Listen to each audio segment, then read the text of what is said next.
Beraktivitas di luar ruangan menjadi momen favorit baik bagi orang dewasa maupun anak-anak.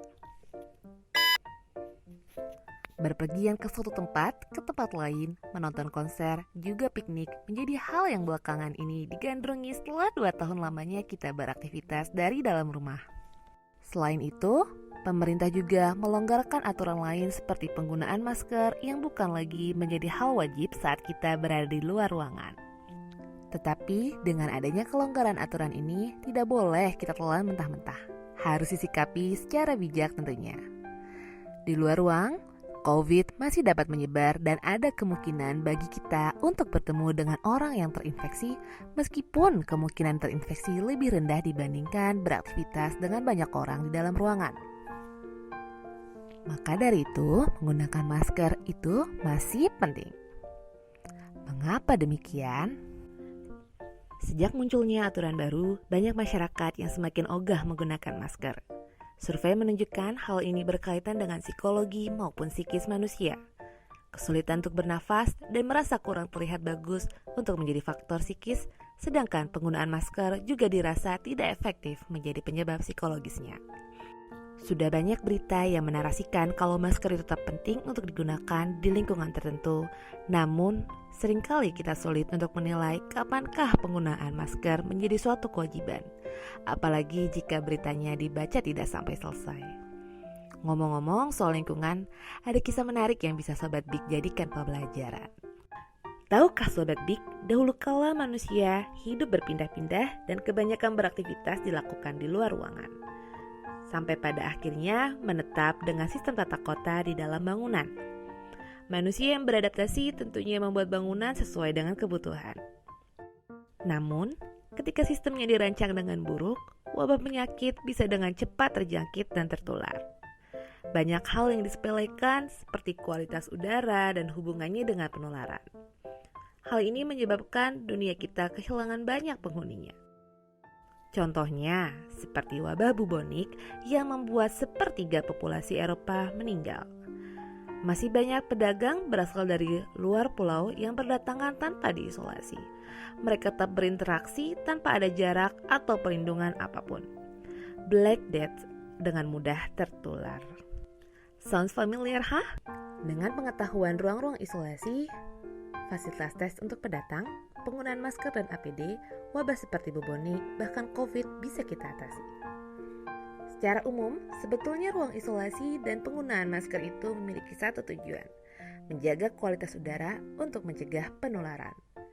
Kenapa kualitas udara menjadi hal yang penting untuk ditilik?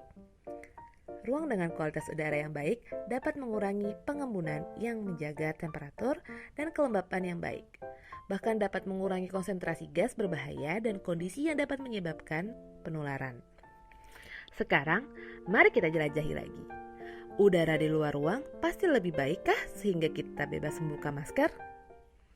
Volume udara yang sangat besar di luar ruangan menyebabkan kemungkinan penyebaran airborne menjadi berkurang. Kebanyakan virus menyebar lewat droplet pernafasan yang dikeluarkan dari orang terinfeksi melalui batuk, bersin, berbicara, atau bernyanyi, dan kemudian menginfeksi orang lain lewat mulut, hidung, mata, atau setelah menyentuh permukaan yang sudah terkontaminasi. Studi dari Urban Climb tahun 2020 juga menunjukkan pada kondisi ruang luar yang mana kondisi anginnya mengalir dengan lambat berkolerasi dengan meningkatnya case COVID-19. Temperatur yang rendah juga kondisi cahaya matahari yang tidak terik turut berkontribusi. Ketika sinar matahari terik dan pengudaran baik, temperatur yang cenderung tinggi dan kelembapan yang relatif menjadi rendah, evaporasi dari droplet saliva yang terkontaminasi menjadi meningkat. Hal itulah menyebabkan virus viability menjadi berkurang. Ketika Sobat Big merasa pada ruang yang kondisinya demikian dan bisa menjaga jarak aman 1,8 meter dari orang lain, baru deh Sobat Big bisa memiliki hak untuk membuka masker. Tapi tunggu dulu. Memang sebenarnya memakai masker itu untuk melindungi siapa sih? Dengan memakai masker, kita bisa menjadi lebih terlindungi pastinya. Nah, selain itu, kita juga bisa berkontribusi loh untuk melindungi orang lain yang rentan seperti anak-anak atau orang lain yang belum memenuhi syarat untuk mendapatkan vaksin. Nah, Dalam hal ini memakai masker juga bisa melindungi kita karena mekanisme filtrasinya yang mencakup 1. Intersepsi, 2. Impaksi inersia, dan 3. Yaitu difusi. Oh iya tuh, nih kita bisa lihat ya, kalau tanpa masker, transmisi airborne virus melalui droplet berukuran besar dan kecil itu bisa travel sampai 1,8 meter loh. Terus kalau misalnya kita pakai masker nih, kelihatan juga nih bahwa masker itu sudah menyaring droplet-droplet yang ukurannya lebih besar. Dan studi membuktikan bahwa virus-virus itu lebih banyak di droplet yang ukuran lebih besar. Jadi kalau misalnya pakai masker itu harusnya jauh lebih aman ya. Jadi, dengan pakai masker, kemungkinan orang sehat untuk terinfeksi menjadi berkurang. Namun tentunya kita juga harus aware dengan jenis masker yang tepat. Penggunaan jenis masker seringkali disosialisasikan. Nah, banyak artikel atau publikasi yang memperlihatkan keefektifan penggunaan masker jenis-jenis tertentu. Nah, sebenarnya kita bisa dapat menilai dari keefektifan jenis masker berikut. Masker mana yang bisa menjadi pilihan terbijak? Itu udah ada bis kuning tuh, yuk. Jadi, pakai masker lebih banyak untungnya kan daripada ruginya. Jadi, apakah kita sekarang boleh buka masker? Kalau boleh, kapan ya? So important to be masking when you're at outdoor activities, especially if you're not able to social distance.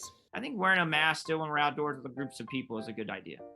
I think people should still wearing masks when they are in the crowded situations.